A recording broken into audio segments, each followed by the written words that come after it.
What is up, everybody? Welcome to Jamestown. I'm James, and today we got a live seller call between me and a motivated seller, and this one actually is going to end up being a creative finance deal. Now, this is the first time that I ever talked to this seller. My VA had just finished texting him using my cold texting scripts, and then we identified that he did want to sell his property, so he set up a phone call, and then I called him. And you're gonna be able to see through this conversation that I focused on letting him talk, finding out his situation, his motivation, and seeing how I could help him. So make sure you stick around to the end of the video, watch the whole conversation so you can see how I locked up a motivated seller on a cold call. Let's get into it. Hello?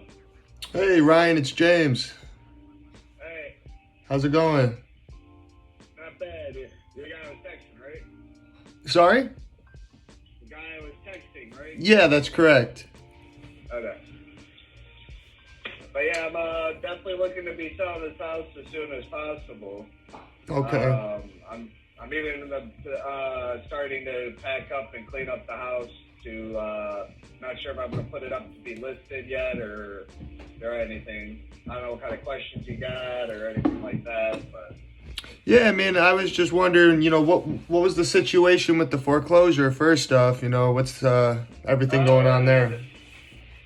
The big thing is the taxes are killing me. It jumped up, really jumped my mortgage from like $1,550 to like $2,200 now. Jeez. Yeah, I can't afford it. Not on a single income. My wife's not working currently, so I'm looking just to get. I'm just set up with the house. Like, don't get me wrong, it does need some work. But I can't afford the work that it needs to be done. But I can't even take the mortgage almost unaffordable. Okay. What kind of work do you anticipate it would need to be market ready? The roof in the back of the house needs some work done. I recently just got I had to get a plumber for my shower head. So in the one bedroom, it just maybe needs a little drywall to fill in the holes for where the plumber works. Okay. And then a couple other little things here and there. But I think those would be like the two big things I could think of right off the top of my head. Okay. With that, yeah. How long did you guys live there for? Me personally, I've lived there all my life. I bought the house from my dad. I've owned the house for about 4 to 5 years, somewhere around there. Okay. Okay.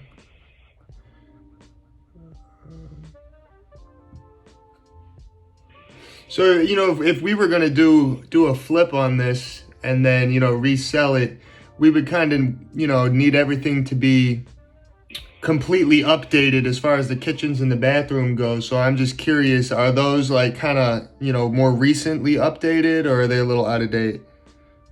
No, they're definitely out of date. That's something that definitely needs to work on. My wife, a few years ago, she lost her job with COVID and everything. That's what we were going to be doing was the kitchen. So that had to be put off, and then one thing after another, and I hear you, man. I got to throw the towel in on this, yeah. Okay. All right. So it sounds like it needs a good bit of work. If you were looking to sell it, off market with no real estate agents and whatnot, do you have a number you'd think you'd be looking to get for it? To be honest, this is like the first property I have, so I'm not too sure. I'm just trying to hear offers and stuff. I don't even know what I would sell it for exactly. I literally just started working on this about last week about trying to sell the house. Okay.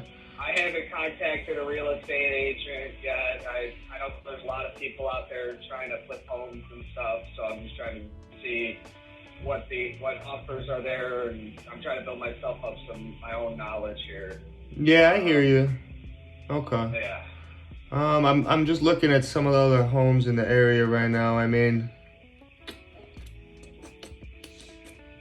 the tough spot that you're in is it looks like you owe almost $200,000 still on your mortgage.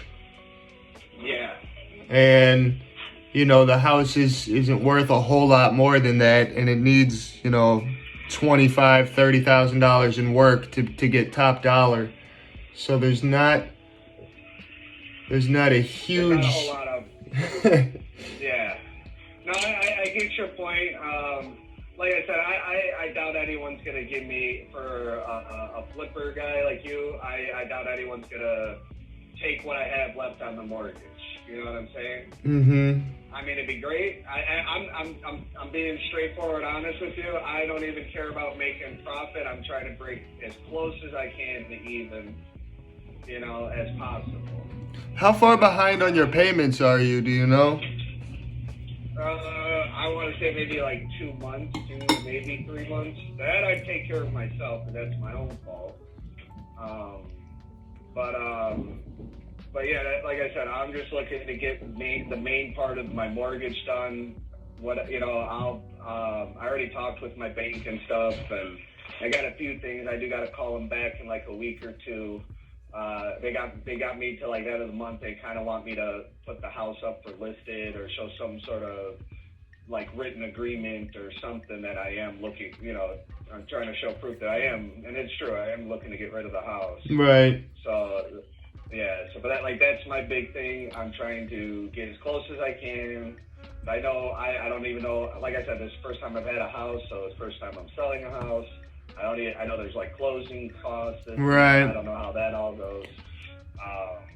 And that's what I'm trying to figure out. And I'm just trying to figure out whoever buys the house, what do I owe left, in a sense. Okay.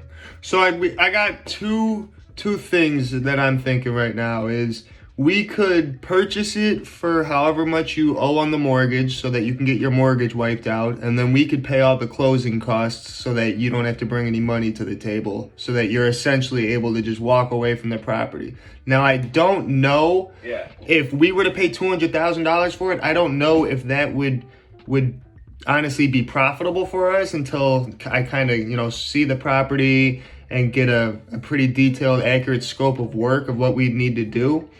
So if we wanted to, we could put it under contract for like $200 or whatever you owe on it.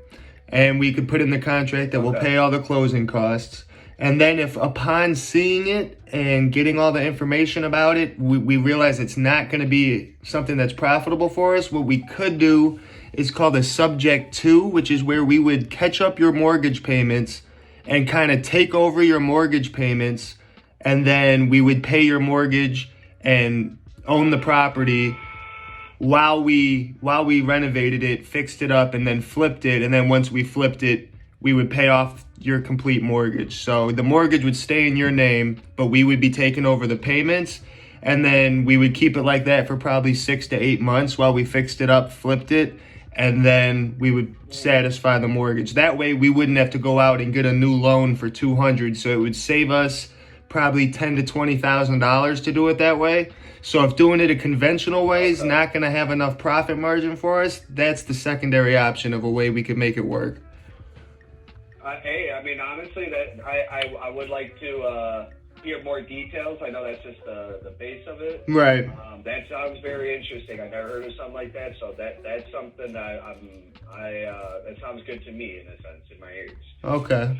Yeah, I mean, like, we buy a lot of rental properties like that. When people have a really good interest rate, we'll just take over their mortgage payments and keep the property and rent it out. But because your mortgage payments and taxes are so high and the rent in that area is not that great, it's not something that we would want to hold on to. We would just hold on to it while we fixed it up and flipped it and then satisfy your mortgage and make our little profit. Yeah. Now, I will say, like, the house is a 2-bedroom house. Mm-hmm. The upstairs is finished. It's a finished upstairs. Like what me and my wife planned on doing a couple of years ago was to make it into 2 more bedrooms up there. But again, like I said, things just didn't go as planned, and it's kind of that's a project we have to do later down the line. We never got to. But that's what I planned on doing before I sell the house. But I don't think I'm gonna get to that. Right. No, I hear you. Okay. But like I said, you can come see the house. Maybe not this weekend. Sorry, nothing.